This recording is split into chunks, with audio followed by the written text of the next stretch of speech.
고린도 교회의 성도들에게 복음은 전혀 새로운 것이 아닙니다. 이 고린도 교회는 이미 사도 바울을 통해서 복음을 받았습니다. 그리고 그 고린도 교회는 그 복음의 기초 위에 세워졌고, 그들에게 이 복음이 구원을 얻는 유일한 길이었습니다.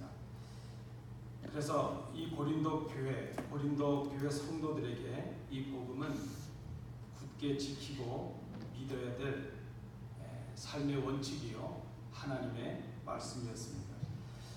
그런데 오늘 본문 15장 1절을 보면 사도 바울은 고린도 교회가 이미 받고 있는 복음을 다시 전하고 있습니다. 왜 사도 바울이 이미 전한 복음을 다시 전하고 이미 그들이 깨닫고 있는 복음을, 알고 있는 복음을 다시 알게 하려고 할 것인가? 그 이유가 2절 이후에 이어집니다.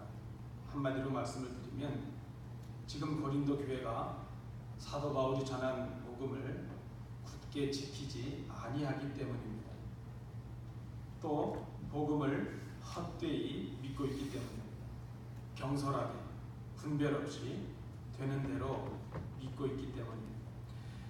그로 말미암아 이 고린도 교회가 구원에서 떨어질 위기를 당하고 있기 때문에 이미 전한 복음이지만 다시 전하고, 이미 받고 알고 있는 복음이지만 다시 알게 하려고 하는 사도 바울의 모습을 봅니다.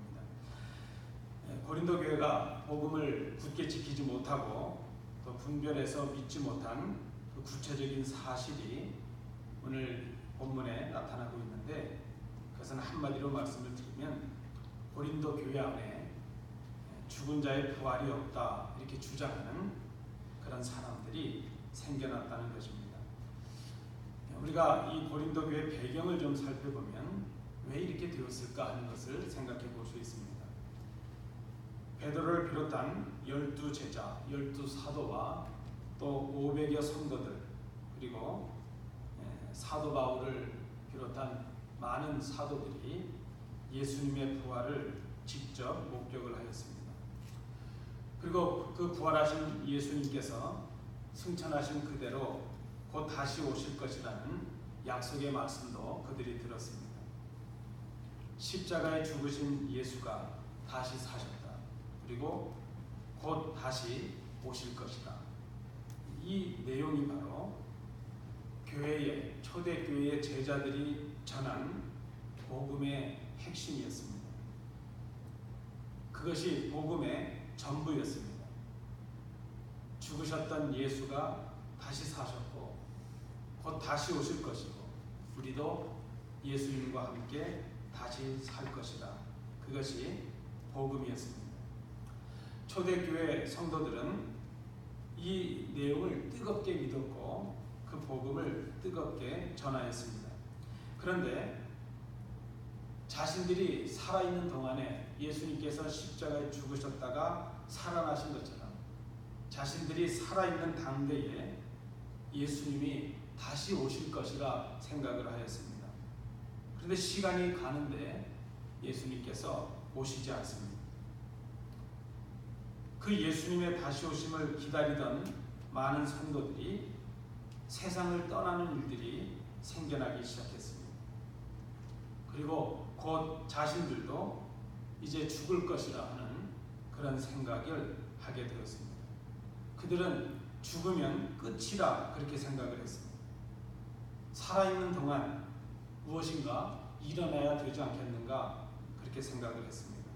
시간을 앞에 두고 그 죽음을 앞에 두고 시간이 흘러가면서 그들의 믿음이 흔들리기 시작했습니다. 안 오시는 것이 아닐까? 정말 주님이 오실까? 이렇게 의심하기 시작하는 이 성도들의 마음, 그 틈새를 거짓 교사들이 파고들었습니다.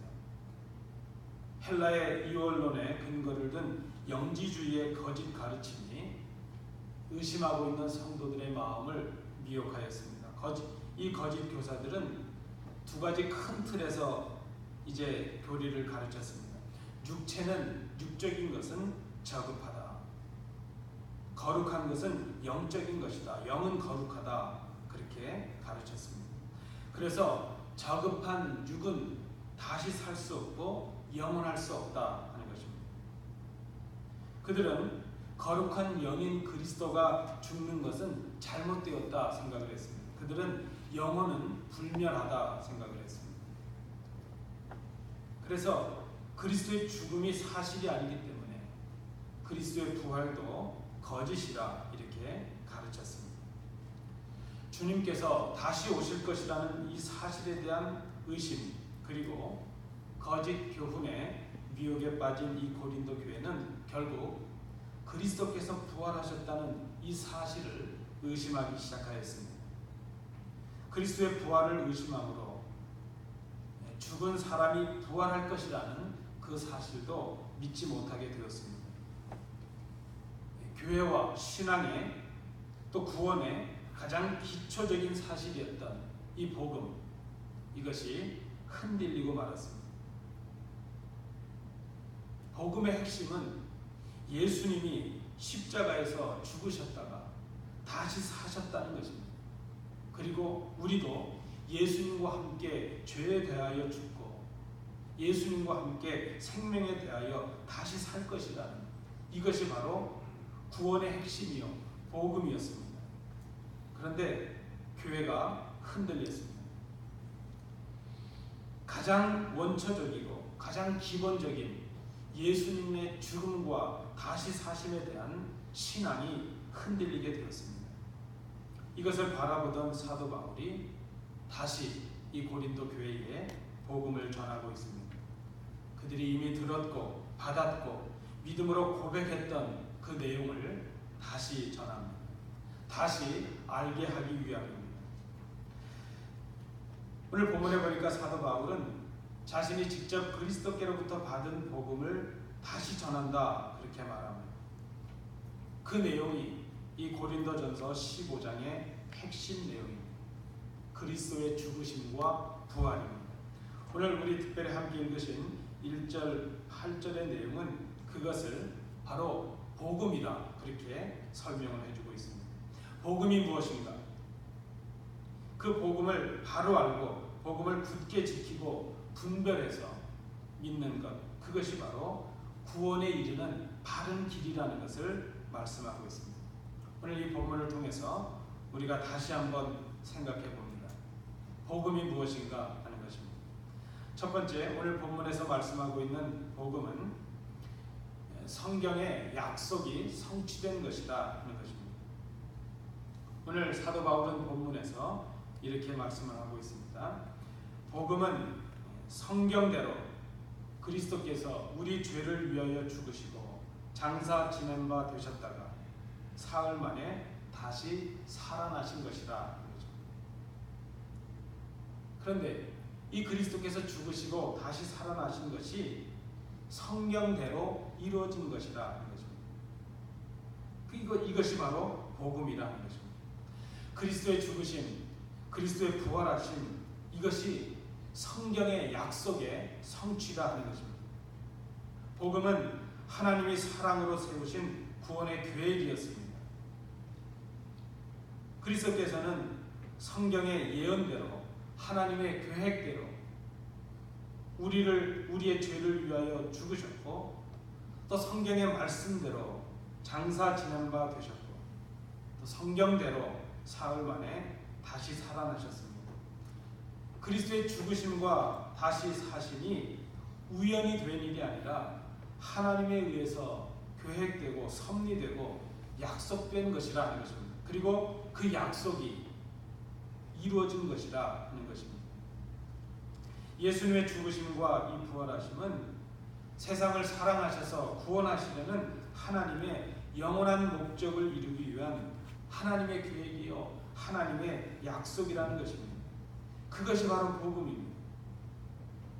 여러분, 우리가 보통 복음적 설교 이렇게 말하면 성경을 전하는 설교를 복음적 설교라 이렇게 말합니다.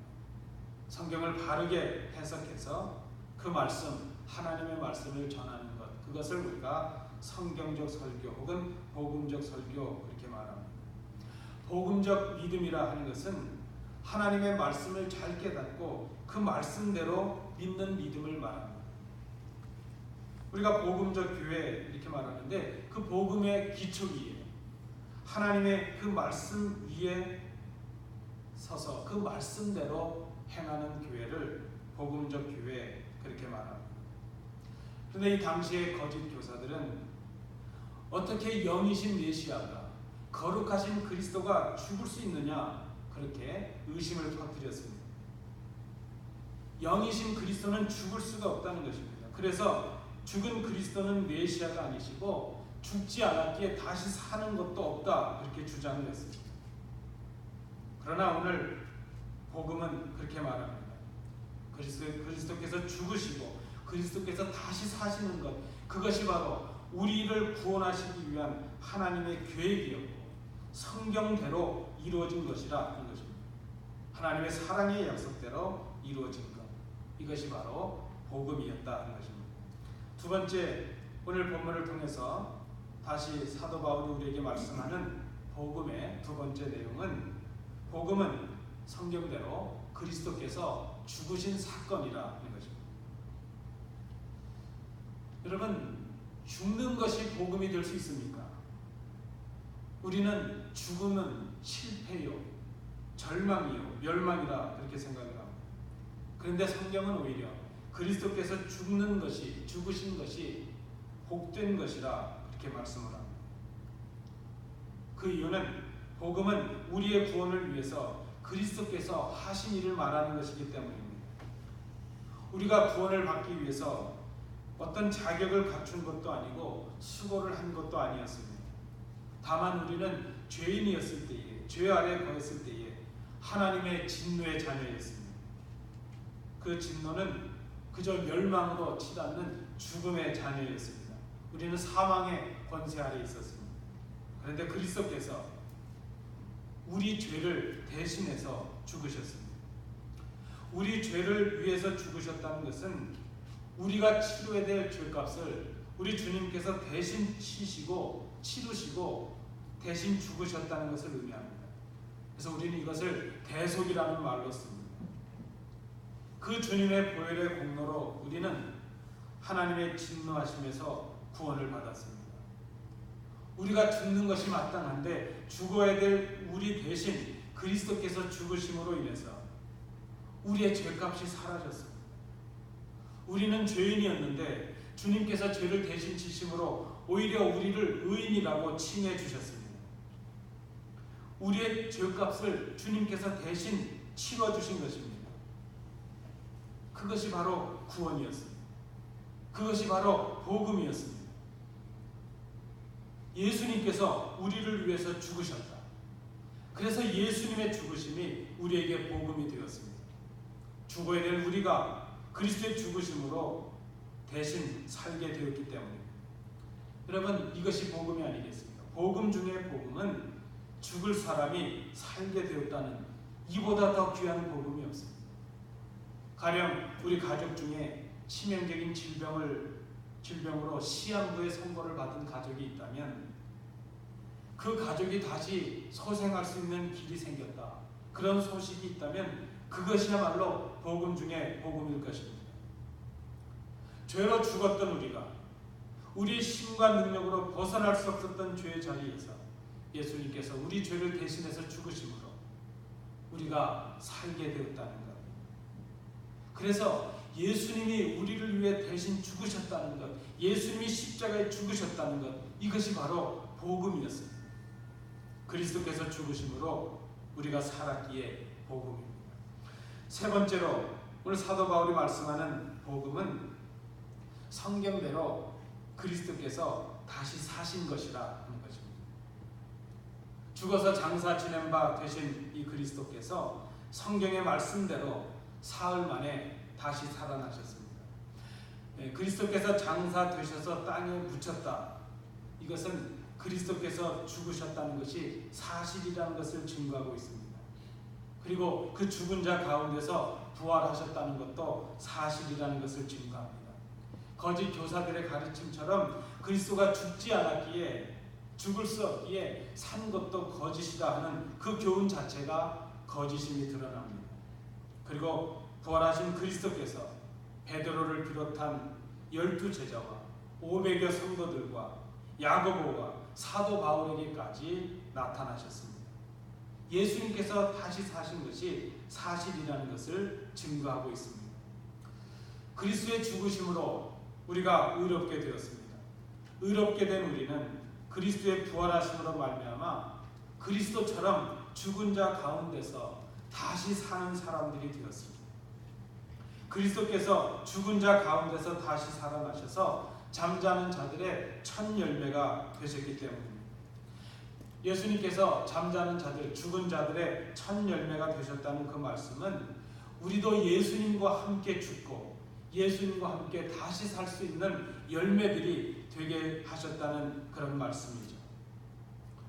죽었다가 부활한 첫 사람이 예수님이시고, 이제 예수님을 따라가는 우리들도 예수님과 함께 죄에 대하여 십자가에 죽고 의에 대하여 생명에 대하여 다시 살아나는 하나님의 자녀들이 된 것입니다.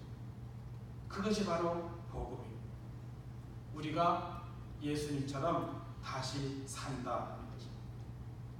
그래서 오늘 말씀은 예수님의 죽으심과 예수님의 다시 사심이 복음이라, 복음의 전부라는 것을 우리에게 말씀해 줍니다. 그런데 여러분, 왜 고린도 교회 성도들이 죽은 자가 부활할 것, 이 복음을 믿지 못했는가 하는 것입니다. 그 처음은 이들이 복음에서 흔들렸던 그 이유가 어디 있습니까? 그 많은 수고를 했습니다. 주님께서 곧 오실 것이라 생각하고 뜨겁게 믿고 뜨겁게 전했습니다. 초대교회 모습들을 보면 자신들의 재산을 교회에 헌납하고 그저 마지막으로 종말론적인 신앙을 가지고 곧 주님께서 오실 것이라는 그 열망과 기대를 가지고 최선을 다했습니다. 그런데 그들이 수고했는데 자기들이 생각하는 시간에 주님께서 오시지 않습니다. 의심이 들었습니다. 그리스도께서 성경대로 곧 다시 오실 것이라는 그 사실을 의심하기 시작했습니다. 왜 이들이 다시 오실 주님을 의심했습니까? 성경대로 그리스도께서 죽으셨고 성경대로 그리스도께서 사셨다면 이제 성경대로 다시 오실 것이라는 그 말씀을 믿지 못했기 때문입니다. 결국 하나님의 말씀을, 모든 것이 성취되고 있는 하나님의 말씀을 그들이 믿지 못했습니다. 여러분, 우리는 통계와 확률을 얘기합니다. 야구 선수들은 보니까 10번을 타자가 10번을 타석에 서서 3번을 안타를 때려내면 훌륭한 타자라고 말한다. 꿈에 사마를 친다, 그렇게 말한다. 근데 여러분, 성경에 보면 성경의 모든 약속들, 모든 예언들이 다 이루어졌습니다. 다 성취가 되었습니다. 이제 하나 남은 것이 있는데 예수님께서 다시 오셔서 이 세상을 심판하신다는 그 사실 하나가 남아 있습니다. 그렇다면 우리가 확률을 본다면 90%가 넘게, 99%가 넘게 모든 것이 성경대로 다 이루어졌고 오직 하나가 남겨져 있습니다. 이 한 가지 사실을 고린도 교회가 의심을 했습니다. 그것 때문에 그들의 복음의 신앙이 흔들리게 되었습니다. 다시 오신다는 주님을 의심하게 되니까 주님이 죽으셨다는 것이 의심이 되었고 주님이 다시 사셨다는 것이 의심이 되었습니다. 우리가 다시 살 수 있다는 그 부활 신앙도 의심에 빠지고 말았습니다. 결국 이들이 이렇게 의심에 빠지고 신앙이 흔들리고 복음이 흔들린 이유는 이미 받은 복음, 이미 주신 그 복음을 지키고 분별하여 믿지 못했기 때문이라는 것입니다. 오늘 우리에게 스스로 질문을 해봅니다. 오늘 우리에게 복음은 무엇입니까? 우리 교회를 세우고 우리의 신앙을 세우고 있는, 우리가 굳게 지키고 믿어야 될 그 복음은 무엇인가 하는 것입니다. 물질의 풍성함과 형통함과 우리가 추구하는 평안함이 우리가 바라고 있는 복음입니다. 여러분, 오늘 우리의 신앙의 근간을 이루고 있는, 우리의 신앙의 고백을 이루고 있는 복음이 무엇인가 하는 것을 생각해 볼 수 있기를 원합니다. 우리가 구원을 위해서 굳게 지키고 분별하고 믿어야 될 복음이 무엇인가?